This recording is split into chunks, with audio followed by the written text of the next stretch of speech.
ये बहुत बुरा हाल हो रहा है। मैं सोच भी नहीं पाया ऐसे अचानक कैसे हो रहा है। Yeah, wake up! We are indigenous people! We gonna fuck you up! After performing her duty on her way back home, she seems to encounter the mobs. She was shot there at that moment and died. Manipur is burning.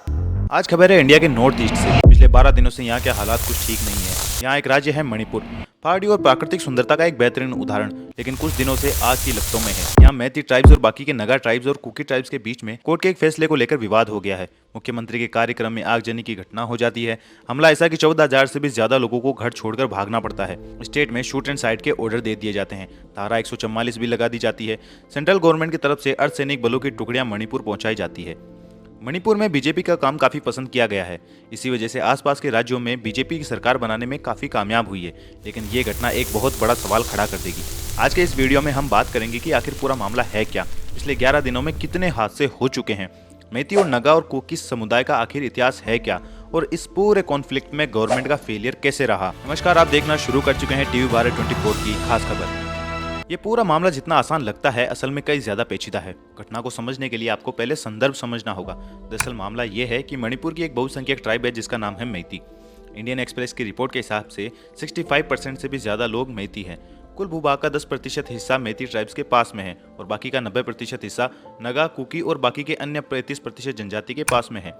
Manipur का ज्यादातर हिस्सा पहाड़ी है। मणिपुर की राजधानी इम्फाल में ज्यादातर लोग रहते हैं, जिसमें मैती के लोगों की जनसंख्या ज्यादा है।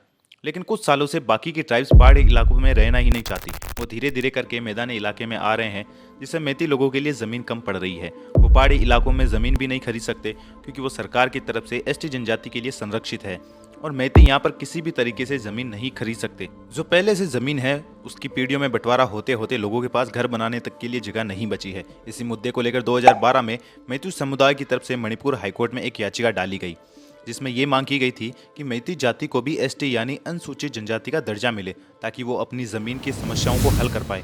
साथ ही 1949 में जब मणिपुर भारत का हिस्सा बनता है, उससे पहले भी मैती को अनुसूचित जनजाति का दर्जा मिला हुआ था। लेकिन अब इस समाज को बाहरी आक्रमण, भाषा, कल्चर के बचाव के लिए संवैधानिक कवच की ज़रूरत है। कई सरकारें आई और गई, लेकिन इन्हें कभी इंसाफ नहीं मिला। यह मुद्दा सरकारों के वादों में रहा, लेकिन कभी भी ज़मीन पर नहीं आया।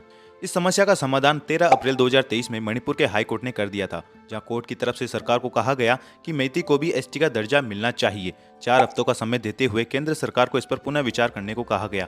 इसमें एक बात गौर करने वाली है कि कोर्ट ने मैती को एसटी का दर्जा नहीं दिया था। ये अब भी मणिपुर और केंद्र सरकार के हाथ में ही था। फिर इतनी हिंसा कैसे? अब तक 54 लोगों की जान चली गई है और 14,000 लोगों ने अपना घर छोड़ दिया है। दरअसल 35% नगा और कुकी कभी इस फैसले से सहमत थे ही नहीं। बाकी की जनजाति का कहना था कि मैती का पहले ही राजनीति में इतना दबदबा है। 60 में से 40 सीटों पर तो मैती के ही लोग हैं और सरकारी दफ्तरों में भी इनका ही राज चलता है। इन्हें पहले से ही एससी, ओबीसी और आर्थिक तौर पर पिछड़ी जनजाति का आरक्षण मिला हुआ है। इनकी भाषा को भी संविधान की 8वीं भाषा का दर्जा मिला हुआ है और प्रोटेक्टेड है। अगर ऐसा ही चलता रहा तो बाकी की जनजाति के लिए नौकरियां और कॉलेज में सीटें लेने में दिक्कत होगी। अगर अब इन्हें एसटी का दर्जा मिलता है तो पहाड़ी इलाकों में भी इनका दबदबा बढ़ जाएगा और बाकी की जनजातियां फिर कहां जाएगी। मैती समुदाय के लोग ज्यादातर हिंदू हैं और बाकी का अन्य ट्राइब्स ईसाई हैं। साथ ही हिल एरिया में अफीम और हेरोइन जैसे ड्रग्स की खेती की जाती है, क्योंकि म्यांमार और लाओस में भरपूर मात्रा में अफीम की खेती की जाती है। कुछ असर हमें मणिपुर में भी देखने को मिलता है, क्योंकि हिल एरिया में ज़्यादातर कमाई के कोई साधन नहीं है और हिस्टोरिकली भी यहाँ पर अफीम की खेती की जाती थी। लेकिन अभी की बीजेपी के मुख्यमंत्री एन बीरेन सिंह ने अफीम और ड्रग्स पर जीरो टॉलरेंस की नीति अपनाई हुई है, जिसमें कई रेड करके इन हिस्सों को बंद कर दिया गया है। बीरेन सिंह का कहना है कि यह अफीम मणिपुर और पूरे भारत को नशे में धकेल रहा है। आने वाली पीढ़ी को मैं नशे का शिकार नहीं होने दूंगा। ये पूरी हिंसा बीजेपी सरकार को हटाने के लिए की गई है। अब इसमें एक्सपर्ट की राय भी सुन लीजिए। मणिपुर के पूर्व मुख्यमंत्री सलाहकार रजत सेट्टी ने द ललन टॉक को इंटरव्यू देते हुए क्या कहा। कम्युनिटी के अंदर में एक हमेशा से एक इनसिक्योरिटी रहती है कि भाई हमारी तो लैंड बहुत छोटी ही होती चली जा रही है, लैंड होल्डिंग। और लैंड होल्डिंग का पैटर्न ऐसा रहा है कि किसान अपने खेत को छोटा करते गए तो लैंड होल्डिंग का पार्सल साइज छोटा हुआ। ऊपर से बाहर की कम्युनिटी के भी लोग हिल पे नहीं रहना चाहते, सब चाहते हैं वैली में रहें, और जमीन कम हो रही है, जमीन के दाम बढ़ रहे हैं और प्रोटेक्शन नहीं है। तो ये एक मोटा ये जो डिसोनेंस है, ये एक सोसाइटी में टेंशन को बिल्डअप हमेशा से करती रही है, आज ही नहीं। नागा और कुकी भी आपस में संघर्ष में रहे हैं, एक बड़ा जीनोसाइड भी हुआ था 90s में नागा और कुकी में। वैसे ही नागा और मैतेई में भी नागा एकॉर्ड को लेके काफी सारी मिसअंडरस्टैंडिंग्स रहती हैं, और कुकी और मैतेई में भी मिसअंडरस्टैंडिंग्स रही हैं। और ये जो करंट कॉन्फ्लिक्ट है प्रिडोमिनेंटली कुकी और मैतेई कम्युनिटी के बीच में रहा है। और इसका एक ट्रिगर जो ऊपर से आ गया, दो ट्रिगर आए। एक तो हाईकोर्ट ने ये डिसीजन दिया कि मैतेई कम्युनिटी को भी एसटी स्टेटस देने की आवश्यकता है। ऐसा एक हाईकोर्ट का जजमेंट है, मैंने पूरा पढ़ा नहीं है, बट ये भी एक ट्रिगर पॉइंट बोला जा रहा है, जिसके विरोध में ट्राइबल्स को ये लगा कि उनका जो ट्राइबल राइट्स हैं वो कम हो जाएंगे अगर मैतेई कम्युनिटी को भी राइट्स दे दिए गए, ट्राइबल राइट्स। कारण नंबर एक। दूसरा एक और कारण है जो कि बहुत ज्यादा चर्चा में नहीं है, लेकिन मुझे लगता है उससे भी एक समस्या होगी कि कई सारी कुकी कम्युनिटीज और पहाड़ों में पॉपी की कल्टीवेशन होती है, जिसको ओपीएम बोलते हैं, और होती आ रही है। हिस्टोरिकल रीजंस भी हैं, और गोल्डन ट्रायंगल जो है, जिसमें म्यांमार, लाओस और कंबोडिया जैसे 3 देश हैं जिसमें कि बहुत ज्यादा रैकेट चलता है इंटरनेशनल, हेरोइन का, ओपीएम का, इन सब का, उसकी शैडो जो है मणिपुर पे पड़ती है। तो किसान के पास कम संसाधन रहते हैं, बहुत कुछ उगा नहीं सकते वहां पर पहाड़ों पे, तो ये पॉपी की कल्टीवेशन निर्बाध रूप से होती थी। और करंट स्टेट गवर्नमेंट ने ये डिसाइसिव स्टेप लिया कि इस पे 0 टॉलरेंस होगी, क्योंकि उससे जो ड्रग्स बन रहे थे वो सिर्फ मणिपुर की सोसाइटी को ही नहीं, पूरे भारतवर्ष को प्रभावित कर रहे थे। इसीलिए सेंट्रल गवर्नमेंट का और स्टेट गवर्नमेंट का ये एकदम क्लियर स्टैंड था, नो टू ड्रग्स। तो उसके लिए भी थोड़ा सा एक रम्बलिंग्स था, क्योंकि किसानों की एकदम इमीडिएट आमदनी जो होती थी उगाकर वो रुक गई, ऑल्टरनेट मैकेनिज्म्स नहीं मिले कि कहाँ से आमदनी होगी, तो उसका भी एक रोष कुकी समुदाय में देखने को मिलता है। ये 2-3 कारण मिला जुला के फिर कुछ इमीडिएट कारण जैसे हाईकोर्ट का आया, उसकी वजह से सारे ट्राइबल सड़क पे आ गए, उन्होंने आर्सनिंग किया, उन्होंने राइटिंग भी किया, फिर मैतेई कम्युनिटी ने भी काउंटर राइट्स किए, काउंटर पत्थर किए।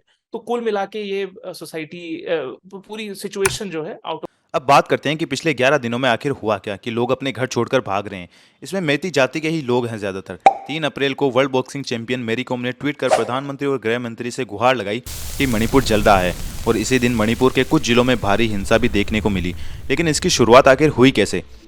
जमीन का मसला इतना नहीं है, और भी कई छोटे छोटे इवेंट्स इस घटना के जिम्मेदार हैं। लैंड रिफॉर्म का विरोध लंबे समय से कुकी और नगा जनजाति के कुछ समूहों की तरफ से किया जा रहा है। पिछले साल अगस्त में सरकार ने लैंड सर्वे की शुरुआत की थी। सर्वे चुराचंदपुर और फोन से संरक्षित इलाकों में किया गया था, जो लगभग 490 किलोमीटर वर्ग के एरिया को कवर करता है, और 3 क्षेत्र चुराचंदपुर, बिष्णुपुर और नोनी में फैला हुआ है। इसी साल फरवरी में जिला चंदपुर और हैंगलीफ के सब डिवीजन के पास में एक गांव में रहने वाले लोगों को गांव से बेदखल कर दिया गया था। निरीक्षण कर रहे सरकारी लोगों ने वजह बताई अवैध अतिक्रमण, कि ये गांव प्रोटेक्टेड फॉरेस्ट एरिया के अंदर आता है। गांव वालों की तरफ से आरोप था कि बिना किसी नोटिस के उन्हें उन्हीं के घर से बेदखल कर दिया गया है। इस निर्णय का विरोध खुद बीजेपी के एक सपोर्टिंग गुट केपीए ने किया था, कहा कि ये अमानवीय है। केपीए का कहना था कि यह फैसला बिना हिल एरिया समिति को बताए हुए लिया गया था। बाद में इसके खिलाफ एक रैली भी निकाली गई थी, जो कि हिंसक हो गई थी। ये रैली कंपोपी से निकाली गई थी। सीएम का कहना था कि ये सब असंवैधानिक है और सरकार के खिलाफ एक षड्यंत्र है। अब आते हैं कि आखिर 12 दिनों में घटनाएं किस टाइमलाइन में हुई थी। पहली घटना देखने को मिलती है 27 अप्रैल के दिन। न्यू लिम्का में 28 अप्रैल के दिन सीएम बीरेन्द्र सिंह का एक ओपन जिम का उद्घाटन करने का प्लान था। इसके बाद सद्भावना मंडल में एक रैली का भी आयोजन किया गया था, लेकिन लैंड सर्वे के विरोध में कुकी जनजाति के एक गुट ITLF ने जिला बंद की घोषणा कर दी थी। इसी दिन रैली का आयोजन भी था। इसको रोकने के लिए एरिया के ADC थिएन लोय जेंग ने पहले ही कमिश्नर ऑफिस को सूचित कर दिया था कि सोशल मीडिया के द्वारा भीड़ को इकट्ठा किया जा रहा है और कुछ अनहोनी होने की पूरी आशंका है, और हुआ भी कुछ ऐसा। 27 अप्रैल की रात को ही भीड़ ने ओपन जिम और मंडप की अच्छी खासी तोड़फोड़ कर दी थी, और बाद में इसे आग लगा दी गई थी। कुछ देर बाद लोकल पुलिस भीड़ पर काबू पाने में तो कामयाब हुई, लेकिन तब तक बहुत देर हो चुकी थी। इसी के बाद शहर में धारा 144 लगा दी गई थी। 28 अप्रैल के दिन मार्केट पूरा बंद था। न्यू लम्का में भारी पुलिस बल तैनात कर दिया गया था। कुछ विरोधी प्रदर्शनकारियों को टायर जलाते हुए भी देखा गया था। इलाके में कई जगह मलबा पुलिस की तरफ से हटाया भी गया। बाद में सीएम बीरेन्द्र सिंह ने मीडिया से बात करते हुए ये कहा कि उनके एक MLA LM कोटे का उनके पास फोन आया, उन्होंने आने से मना कर दिया था। जिम की मरम्मत करने का आश्वासन दिया। इसके बाद 28 अप्रैल की रात को ही पुलिस और लोगों के बीच झड़प की खबर सामने आती है, जिसमें पुलिस की तरफ से गुस्साई भीड़ को काबू करने के लिए आंसू गैस, रबर बुलेट और लाठीचार्ज का इस्तेमाल किया जाता है। इसमें कुछ लोगों की मौत की खबर भी थी, लेकिन इससे रिलेटेड हमें कोई भी सरकारी आंकड़ा नहीं मिला है, न किसी बड़े मीडिया चैनल ने इसकी पुष्टि की है। 3 मई को लोगों को अपने हक के लिए लड़ने को कहा था। लोगों से अपील की गई थी कि वो ज़्यादा से ज़्यादा मैदान में इकट्ठा हो और कोर्ट के फैसले का विरोध करें। 3 मई के दिन 10 पहाड़ी इलाकों से हजारों की भीड़ में कई लोग आने लगे। ATSUM ने कहा था कि हमें मैती को ST में नहीं आने देना है, चाहे कुछ भी हो जाए। बसों और ट्रकों में लोग भर भर कर आए और भीड़ इकट्ठा होने लगी। ये सब चुरा चांदपुर में ही हो रहा था। पुलिस के हिसाब से नगा और कुकी समुदाय के लोग मैती के खिलाफ नारे लगाने लगे और तख्तियां भी लहराने लगे। 4 मई के दिन अर्धसैनिक बल और आर्मी की RR राइफल को भी तैनात कर दिया गया था। हमारे सूत्रों के खबर के हिसाब से अब तक 56 लोगों की मौत हो चुकी है। 5 मई को चुचानपुर में हुई गोलीबारी में 3 लोगों की मौत हो गई थी। ये तब हुआ जब इलाके में मैती के लोगों को निकाला जा रहा था। एक कोबरा कमांडो की भी मौत की खबर सामने आती है, जिन्हें कुछ नगाबपोश लोगों ने दोपहर 2 बजे छुपकर गोली मार दी थी। भगवान उनकी आत्मा को शांति दे और जिसने ये किया है आर्मी उसकी आत्मा को शांति दे। अब तक 14,000 मैती लोगों को रेस्क्यू कर लिया गया है और आसाम शिफ्ट किया गया है।